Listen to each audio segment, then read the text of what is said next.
So this is my RED Komodo-X run and gun rig. I love it, and I will go through it, what I use and what you maybe have to consider if you want to build your own rig. So the first thing I bought for this camera was the cage. It's the tilter cage, which you can see right here.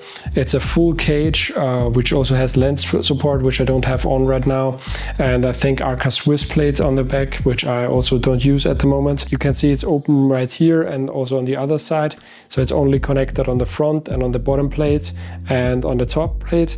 I also use a small rig NATO rail right here, and on the side these are also NATO rails on the left and right side. So I have a NATO small rig grip on the right side of the camera, and on top I added a NATO rail from small rig because this is not a NATO rail from the tilter cage. So I screwed on a NATO rail so I can use the top handle from small rig on the NATO rail, which is very useful because I can simply unscrew it, and NATO rails are amazing because you can take off the monitor very easily. I love that, and it's very usable and very stable. I have here a shock mount also from small rig for my Rode NTG microphone, and this is connected via a XLR cable into the mid 49 audio adapter, which gives me two XLR inputs, which you can see right here. One is connected to the microphone, as I already told you, and another has an adapter for a 3.5mm headphone jack, which I use for my Rode Wireless Pro microphone, which I can also attach on the top handle right here or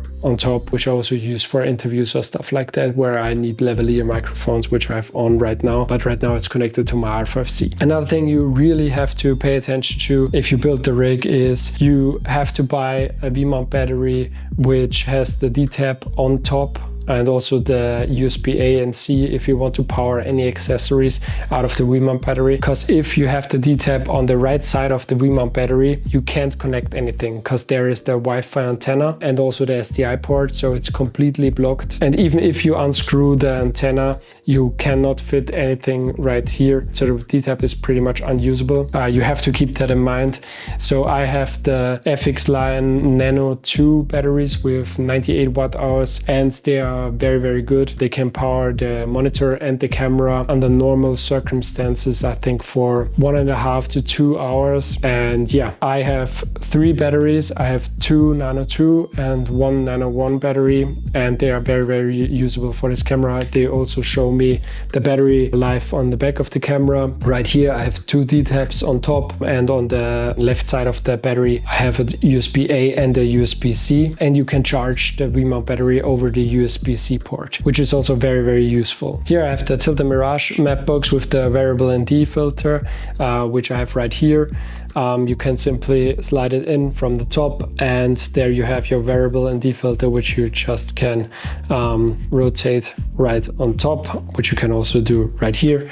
Yeah, this is also very useful and very nice to have, especially because this camera doesn't have an internal IR cut filter. So you have to have an IR cut filter. You can see right here if it reflects.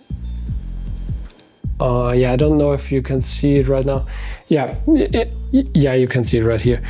Here's the IR cut filter on top, and if I am shooting outdoor and I want to use a variable ND filter, I need the IR cut filter to don't get IR pollution in my image. This is also a very useful thing to have. I can also recommend the Tilta Mirage map box, especially for the RED Komodo-X. Another thing I have right here is the speed booster from Canon, which makes this APS-C camera to a full frame camera, and it's also very useful. Even with the locking RF mount, it's very practical to use it because it's very tight on the camera, and I don't have any wiggle room with my lens right there, which is amazing. I love this combination, and I can use all my EF lenses with it. If you want to use cinema glass or PL glass, you can use PL adapters, and you can use PL adapters with ND filters in the back, so between the lens. I also have a variable ND filter system from Mikey, from my R5C. This would also fit here if I don't don't need the full frame image, for example, I could use that. Another thing is this camera uses CFast Express Type B cards, which are also very, very robust, and they are very fast, which also makes it easier to offload your footage to your computer or a hard drive on set, for example.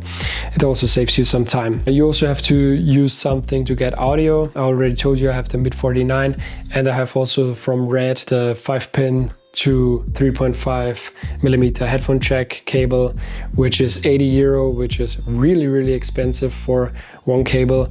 But I got it before I got the Mid-49 adapter, and yeah, it works. But if you need serious audio with XLR outputs, I would recommend the Mid-49, which costs I think €200, and this one is just €80 for one cable, and this is much more usable, and you can also mount it on the cage, which is perfect. Here I have a 12G SDI cable from Elvin's, I think it's called, which connects my monitor to the camera. The monitor I use is the Portuguese BM7 II monitor, which is very, very nice because I can control my camera with the monitor. So I can change my aperture, I can focus with the camera if I enable it on the lens. You can see right here. Here it can focus. I can also enable tap to focus right here, and then I can set my focus anywhere I want, which is very, very convenient because I simply can use the focus system right here, and I don't have to do it on the small monitor on top of the camera. Of course, this monitor has all the features, you know, false color, waveform, zebra, your vector scope. It really has everything you need right here. Here's zebra, here is peaking. Yeah, you can customize it, and it's also a very, very bright monitor. So I turned it down because I'm indoors right now, but if you're outdoors, yeah, it can get very bright. You can also set your frame rate, your color temperature, your record settings. Now it's at 6K, and you can also hit record. It has a record button right here. You have also additional function buttons on top of the monitor, which can peaking on off, your zebras, false color, yeah, but you can also customize every single button on top of the camera. You have also a menu right here, which you can also go through with a scrolling wheel on top of the monitor right here. Yeah, you can power on off it, the monitor, and you have also two SDIs, one SDI out, two SDI in, and one HDMI in and one HDMI out. The monitor is fully metal, so I think it's fully metal. Yeah, I think it's fully metal. It's a very, very nice monitor. It has a great picture, and it's only €700. And if you want to get the RED one, it's €3,000, I think.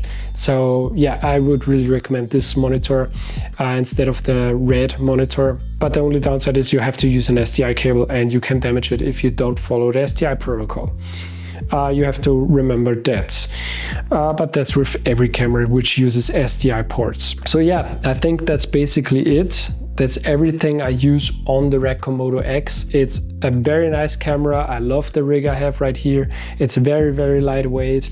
It's a great run and gun camera, so I simply can take it off and use it like this. I can shoot like this, or I can shoot it down like this, and I can use the monitor to capture everything, and it's really, really great. And it's also not that big, so I can get it in every space I want to. So I can rig it in a car, for example, or even out of a car on a gimbal or anything like that. It's a very, very useful camera to have. It's not too big and not too small, and it offers great image quality, and I simply love this camera. So I hope I could give you a slight overview of what I use. So that's basically my rig. That's all the stuff I use, and I hope you liked it, and I see you guys in the next video.